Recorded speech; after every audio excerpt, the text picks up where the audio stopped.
Welcome to Data Barrack's Classroom. My name's Mark and today I'm going to be talking about consistent performance in the cloud.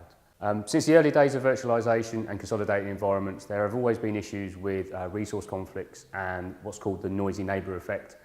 The noisy neighbour effect is at any point where all the resources, whether it's CPU or memory or disk IOPS, gets consumed by one server or one virtual application that then has an impact on any other virtual server or virtual machine.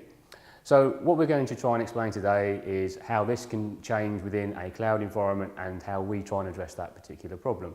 So looking at this particular graph here, we can see a couple of clients, customer A and customer B, and they have a couple of virtual machines within the cloud provider's environment.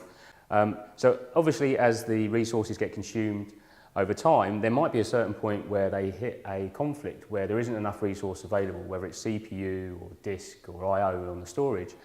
And what this means is that then there's a conflict state where a decision has to be made about who has the performance. Is it client A who gets the performance or is it client B?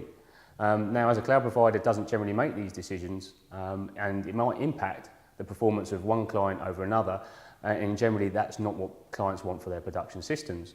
So this is a common scenario from all cloud providers, but one thing that we do try to do is address this more for the storage, which other providers don't do.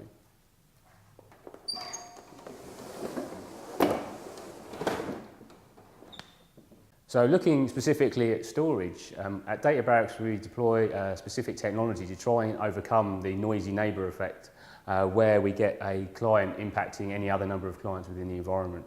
And in this graph we can see a typical scenario where all the clients are consuming their I/O and it's all overlapping, and so from this big pool of I/O one client may get all of the resources assigned to them rather than anyone else.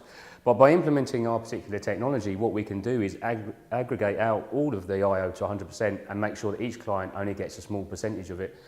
So there's no more overlapping I/O and then there's no performance or noisy neighbour effect.